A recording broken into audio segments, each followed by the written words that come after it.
അവരുടെ മകനെതിരായിട്ടൊരു കഞ്ചാവ് കേസ് ഉണ്ടാവുന്നു.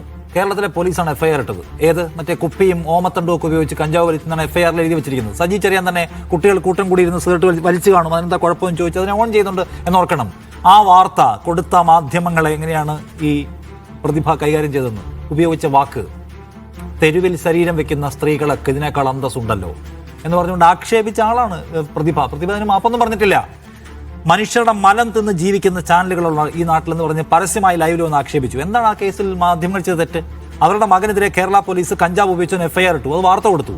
അതിന്റെ രോഷം അവർ തീർത്തത് മാധ്യമ പ്രവർത്തകരെ കേട്ടാൽ അറയ്ക്കുന്ന ഭാഷയിൽ അധിക്ഷേപിച്ചുകൊണ്ടാണ്. വംശീയമായ പരാമർശം അതിനകത്തുണ്ടായി. ഏറ്റവും വൃത്തികെട്ട വാക്ക് ഉപയോഗിച്ചു. തെരുവ് വേശ്യകൾക്ക് സമാനം എന്ന് പറഞ്ഞ് അവരെ അധിക്ഷേപിച്ച ആളാണ് ഈ യു പ്രതിഭ. അപ്പൊ യു പ്രതിഭ താൻ ഉപയോഗിക്കുന്ന വാക്കുകൾക്കകത്ത് എന്തൊക്കെ തരത്തിലുള്ള മാറ്റം വരുത്തണമെന്ന് യു പ്രതിഭയ്ക്കെതിരെ ഒരു ആക്രമണം ഉണ്ടായപ്പോൾ കേരളം ഒന്നാകെ അവരുടെ കൂടെ നിന്നു. അവരും ആലോചിക്കേണ്ട കാര്യമുണ്ട്, താൻ തിരുത്തേണ്ടത് എന്താണ്, തന്റെ കാഴ്ചപ്പാടും തന്റെ വർത്താനം തിരുത്തേണ്ടത് എവിടെയാണ്. അതിൽ മാധ്യമങ്ങൾക്ക് പിഴച്ചു പോയെങ്കിൽ അവരുടെ ആക്രമണത്തെ ഞാൻ തള്ളി പറയില്ല. അതിലെവിടെയാണ് മാധ്യമങ്ങൾ തെറ്റിയത്? ഞാൻ പറഞ്ഞ സജി ചെറിയാൻ ഒരു പൊതുവേദിയിൽ പറയാണ് കൂട്ടം കൂടി വലിച്ചു കാണുമെന്ന്. അപ്പോൾ സജി ചെറിയാൻ തന്നെ ഓൺ ചെയ്യാണ്.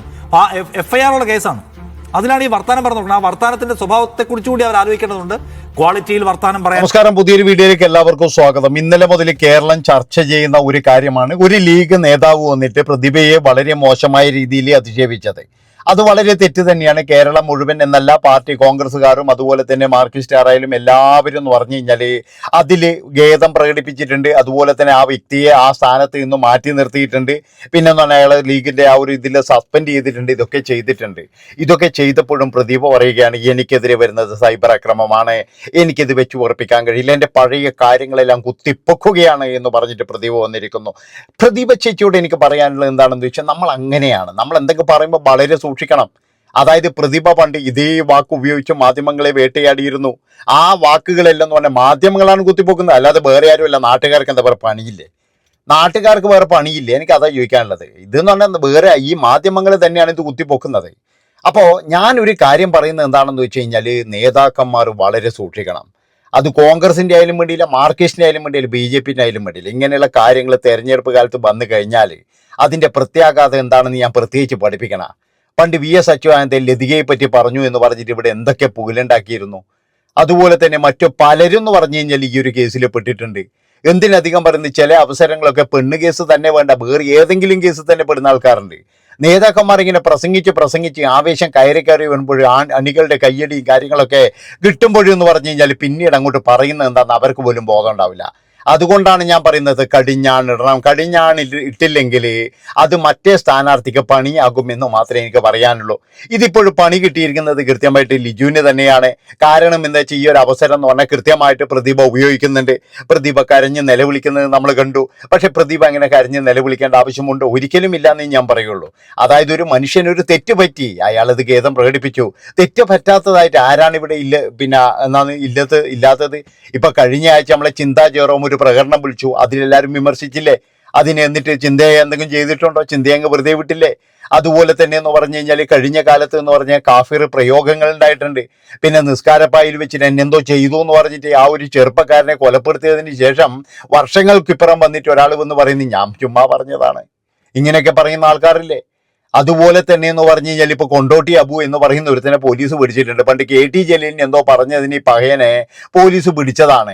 എന്നിട്ട് ഇവൻ എങ്ങനെയാണ് പിന്നെയും ഗൾഫ് പോയത് എന്നാണ് എനിക്ക് ചോദിക്കാനുള്ളത്. എന്തോ നാടേത് ഒരു പെറ്റി കേസ് ഉള്ളവനെ വരെ എന്ന് പറഞ്ഞു കഴിഞ്ഞാൽ അവിടുന്ന് 100 ചോദ്യങ്ങൾ ചോദിച്ച് തിരിച്ചു വിടും. ആ ഒരു ഇതിലാണെന്ന് പറഞ്ഞ് ഇത് ഇത്രയും കേസുള്ള ഒരുത്തനെ പിടിച്ചിട്ട് എടുത്തേക്ക് കൊണ്ടുപോകുന്നു ഗൾഫിലേക്ക്. അവനെയൊക്കെ ഗൾഫിലേക്ക് വിടാണ്ട് ഇരുന്ന് കഴിഞ്ഞാൽ തന്നെ അവൻ്റെ കടിപ്പ് തീരൂ. ഇത്രയേ ഉള്ളൂ. അതുകൊണ്ട് തന്നെ നിങ്ങൾ എന്താ ചെയ്യേണ്ടതെന്ന് പറഞ്ഞാൽ ഇങ്ങനെയുള്ള കേസിൽ അകപ്പെട്ടുന്നവരുമായിട്ട് യാതൊരു ഡീലും വെക്കാതിരിക്കുക. അത്രേ എനിക്ക് പറയാനുള്ളൂ. ഇപ്പൊ ഈ ലീഗുകാരനെ അയാളെ സസ്പെൻഡ് ചെയ്തു. ആ പാർട്ടി അത്രയും കാണിച്ചില്ലേ? ഇവിടെ 3000 ആൾക്കാരുമായിട്ട് പ്രണയമുണ്ട് എന്ന് പറയുന്ന ഒരാളെ നമ്മളെല്ലാവരും നമ്മുടെ ഖജനാവ് അതുപോലെ തന്നെ നമ്മുടെ നികുതി പണത്തോണ്ട് നമ്മൾ തീറ്റി പറ്റുന്നില്ലേ? അങ്ങനെ പലതരത്തിലുള്ള പാഴ്വാക്കുകളും ജന്മങ്ങളും ഇതൊക്കെ ഇങ്ങനെ പറഞ്ഞുകൊണ്ടിരിക്കുക. അതുകൊണ്ട് എനിക്ക് എല്ലാ രാഷ്ട്രീയ പാർട്ടികളോടും പറയാനുള്ളത് ഇത് തെരഞ്ഞെടുപ്പാണ്, ഇത് നിങ്ങൾക്ക് കിട്ടുന്ന ഒരു സുവർണ അവസരമാണ് എന്ന് വിചാരിച്ച് നമ്മൾക്കൊക്കെ വലിയ ഗുണങ്ങൾ നിങ്ങൾ ചെയ്യുന്നൊന്നും നമ്മൾ പറയുന്നില്ല. പക്ഷെ എന്നാലും ഒരു ചാൻസ് നിങ്ങൾക്ക് കിട്ടുകയാണ്, അത് കൃത്യമായിട്ട് വിനിയോഗിക്കുക.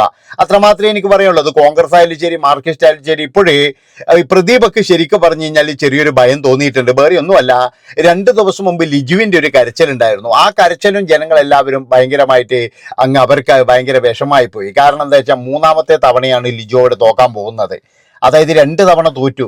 ആ തോറ്റ് ഇനിയിപ്പോൾ ഒരു തവണയും കൂടി തോറ്റു കഴിഞ്ഞാൽ ലിജു എന്ന് പറയുന്ന രാഷ്ട്രീയ നേതാവിന് ഒരു ഭാവിയുമില്ല. എന്റെ അഭിപ്രായത്തിന് എന്താ വെച്ചാൽ ലിജുവിന് കോൺഗ്രസ് നേതൃത്വത്തിന് ആവശ്യമുണ്ടെങ്കിൽ ലിജുവിന് എവിടെയാണ് നിർത്തേണ്ടത്? കോൺഗ്രസ്സുകാർ ജയിക്കുന്നിടക്ക് കൊണ്ടുപോയിട്ട് നിർത്തുക. അല്ലാതെ സ്ഥിരമായിട്ട് തോക്കുന്ന ഒരു മനുഷ്യന് 1 തോറ്റു, 2 തോറ്റു, 3 തോറ്റു. നിങ്ങളൊന്ന് ആലോചിച്ച് നോക്ക്, തോക്കുന്ന സീറ്റ് മാത്രം എന്തിനാണ് കൊടുക്കുന്നത്? അവിടെ എല്ലാവർക്കും അറിയാം, അവിടെ പ്രദീപക്ക് നല്ല രീതിയിലുള്ള ഭൂരിപക്ഷവും കാര്യങ്ങളൊക്കെ കിട്ടുന്ന ഒരു മണ്ഡലമാണ്. അതുകൊണ്ട് തന്നെയാണ് CPM 3ാമത്തെ തവണയും പ്രദീപിയെ തന്നെ അവിടെ അവതരിപ്പിച്ചിരിക്കുന്നത്. അതെല്ലാവർക്കും അറിയുന്ന കാര്യമാണ്. പിന്നെ അവിടെ ലിജുവിനെ കൊണ്ടിട്ടിട്ട് ലിജുവിന്റെ കരച്ചിൽ കേൾക്കാൻ കഴിയുന്നില്ലടോ, അതുകൊണ്ട് പറയുന്നതാണ്. ഞാൻ പറഞ്ഞല്ലോ, ഈ ചില ആൾക്കാരുടെ കരച്ചിൽ എന്ന് പറഞ്ഞാൽ നമ്മളെ പെട്ടെന്ന് അങ്ങ് ഇതാക്കും. ഇപ്പോഴേ ആ ഒരു മണ്ഡലത്തിലുള്ളവർ ആകെ ആശയക്കുഴപ്പത്തിലാണ്. കാരണം പ്രദീപയുടെ കരച്ചിലാണോ, ലിജുവിന്റെ കരച്ചിലാണോ, ഇനിയിപ്പോഴും BJP-കാരന്റെ കരച്ചിൽ വരാൻ പോകുന്നതേ ഉള്ളൂ. അങ്ങനെ 3 പേരും കൂടി വന്നു കഴിഞ്ഞാൽ പിന്നെ ആൾക്കാർക്കൊക്കെ എന്ന് പറഞ്ഞു കഴിഞ്ഞാൽ വളരെയധികം വിഷമമാണ്. അതുകൊണ്ട് എന്തിനാണോ വെറുതെങ്കിലും നിങ്ങൾക്ക് ഇതൊക്കെ വിട്ടിട്ട് ഇവിടെ പറഞ്ഞാൽ തീർത്ത് അങ്ങ് പോട്ടെ. അതിന്റെ പുറകെ തന്നെ എന്ന് പറഞ്ഞാൽ മൂത്രം പിടിച്ച് കയറുക പറയുന്നില്ലേ, അമ്മാതിരി ഇതൊക്കെ കാണിച്ചിട്ട് എന്തെന്നാതിത്, എന്തിനാ ഇതിനൊക്കെ? ഞാൻ പറഞ്ഞല്ലോ, അങ്ങോട്ടും ഇങ്ങോട്ടും നല്ല രീതിയിൽ പറഞ്ഞിട്ടുണ്ട്. ചില ആൾക്കാരൊക്കെ വൈകാരികമായിട്ട് പറയും. ഇപ്പോൾ മകനെ അറസ്റ്റ് ചെയ്തു, മകനെ കഞ്ചാവ് കേസിൽ അറസ്റ്റ് ചെയ്ത ഒരമ്മ എന്ന നിലയിൽ അത് ലോകം മുഴുവൻ കാണിച്ചില്ലടാ. മറ്റുള്ള കുട്ടികളാണെങ്കിൽ എനിക്കൊരു കുഴപ്പമില്ലായിരുന്നു, എൻ്റെ മകനെ വെച്ചിട്ടല്ലടാ നിങ്ങളൊക്കെ കഞ്ഞി കുടിക്കുന്നത് എന്നൊക്കെ പറഞ്ഞ് കുറച്ച് വൈകാരികമായി പോയി. അതിങ്ങനെ നിങ്ങൾ ഇപ്പോഴും എടുത്തിട്ട് ഇങ്ങനെ അലക്കുവാന്ന് പറഞ്ഞു കഴിഞ്ഞാൽ അത് വളരെ തെറ്റല്ലടി. അതാണ് എനിക്ക് ചോദിക്കാനുള്ളത്. അതുമാത്രമല്ല, ഒരു ഉത്തരവാദിത്തപ്പെട്ട ഒരു മന്ത്രി എന്ന് പറഞ്ഞ എന്താണെന്ന് വെച്ച് കഴിഞ്ഞാൽ വീടിയൊക്കെ വലിക്കും, അതൊരു വലിയ തെറ്റൊന്നും അല്ലല്ലോ എന്ന് പറഞ്ഞിട്ടുണ്ട്. മൊത്തത്തിൽ ഞാൻ നിങ്ങളോടൊരു കാര്യം പറയാം. അതായത് ഏത് രാഷ്ട്രീയ പാർട്ടി ആയി കഴിഞ്ഞാലും വോട്ട് അതിൻ്റെ അകത്ത് വീണാൽ മാത്രമേ ജയിക്കത്തുള്ളൂ. ആ വോട്ട് വീഴ്ത്താൻ വേണ്ടിയിട്ട് പല പണികളും നമ്മൾ കാലാകാലങ്ങളായിട്ട് നടത്തിയിട്ടുണ്ടെങ്കിലും ഈ ഒരു പ്രാവശ്യം അങ്ങനെയല്ല. ഈ ഒരു പ്രാവശ്യം എന്ന് പറഞ്ഞാൽ ജനങ്ങൾ നല്ല രീതിയിൽ ചിന്തിക്കും. കാരണം എന്താ വെച്ചാൽ ജൻസി എന്ന് പറയുന്ന ഒരു സംഭവം ഉണ്ട് ഇടാ. അതായത് നിങ്ങൾ പറയുന്ന പോലെ കൊടി പിടിക്കാനും അതിനൊന്നും വരാത്ത ഒരു കൂട്ടം ടീമുണ്ട് ഇവിടെ. അവിടെ നിങ്ങൾക്ക് ഒരു ഇതുമില്ല, അവിടെ ഒരു കരച്ചിലും വില പോകത്തില്ല. അതുകൊണ്ട് അവിടെ കൃത്യമായിട്ട് എന്തെങ്കിലും ചെയ്തിട്ടുണ്ടോ അതിന് മാത്രമേ കിട്ടത്തുള്ളൂ. ഉള്ള കാര്യം പറയുന്നതിന് എന്താ, എന്തെങ്കിലും ചെയ്തിട്ടുണ്ടെങ്കിൽ അതിന് മാത്രമേ വോട്ട് കിട്ടത്തുള്ളൂ ആയിരുന്നു. അല്ലാതെ വെറുതെ ഒന്നും പോയിട്ട് ഇപ്പം വോട്ട് തരണം എന്ന് പറഞ്ഞു കഴിഞ്ഞാൽ ഒരാളും തരാൻ പോകുന്നില്ല. ഇനി ഏത് ഭരണം കിട്ടിയാലും ശരി, ഭരണം കിട്ടിയില്ലെങ്കിലും ശരി, കോൺഗ്രസ്സുകാരായാലും മാർക്സിസ്റ്റുകാരായാലും എല്ലാവരായാലും MLA സ്ഥാനത്ത് കയറി കഴിഞ്ഞാൽ എല്ലാ കാര്യങ്ങളും ചെയ്യുക. പിന്നെ ഇതുപോലെയുള്ള സ്ത്രീ വിരുദ്ധ പരാമർശങ്ങൾ ഇറക്കാതിരിക്കുക. അങ്ങനെ ഇറക്കിക്കഴിഞ്ഞാൽ നിങ്ങൾക്കൊന്നും പിടിച്ചു നിൽക്കാൻ കഴിയില്ല. ചില ആൾക്കാരൊക്കെ ഇതിൽ നിന്ന് ഈസി ആയിട്ട് ഊരി വരും, പക്ഷേ ചില ആൾക്കാർക്കൊന്നും ഊരി വരാൻ കഴിയില്ല. അവരിങ്ങനെ കരഞ്ഞുകൊണ്ടേയിരിക്കും. ഇപ്പോഴും പ്രദീപ് ഇനിയിപ്പോൾ ഒരു 30 ദിവസവും, അതായത് ഈ തെരഞ്ഞെടുപ്പ് വരെയും ഇത് തന്നെയാണ് ചെയ്യാൻ പോകുന്നത് എന്നാണ് എനിക്ക് തോന്നുന്നത്. അല്ലാതെ എന്ന് പറഞ്ഞു കഴിഞ്ഞാൽ അയാൾ പറഞ്ഞു, അയാളെ പുറത്താക്കി, അയാളെ ഖേദം പ്രകടിപ്പിച്ചു, കാര്യങ്ങളൊക്കെ കഴിഞ്ഞു. പിന്നെ എന്തിനാടെ കരയുന്നത്? അത് എനിക്ക് ചോദിക്കാനുള്ളൂ. അതിൻ്റെ ആവശ്യമുണ്ടോ? അതുകൊണ്ട് പറഞ്ഞ കാര്യങ്ങളും കേട്ട കാര്യങ്ങളും ഇതൊക്കെ ഇട്ട് കരച്ചിലൊക്കെ മതിയാക്കി നല്ല രീതിയിൽ എല്ലാവരും വോട്ട് ചെയ്യുക. അത് ലിജു ആയാലും പ്രദീപ് ആയാലും 2 പേരായി കഴിഞ്ഞാൽ എങ്ങനെയൊന്നും ജയിക്കാൻ നോക്കാത്ര എനിക്ക് പറയാനുള്ളൂ. ഇത്രയും പറഞ്ഞുകൊണ്ട് ഈ ഒരു വീഡിയോ ഇവിടെ വെച്ച് ബൈൻഡപ്പ് ചെയ്യാണ്. ഇഷ്ടപ്പെട്ട് കഴിഞ്ഞാൽ ഒന്നും നോക്കണ്ട, ഹൈപ്പ് ചെയ്യണേ, മറന്നു പോകരുത്. നന്ദി, നമസ്കാരം.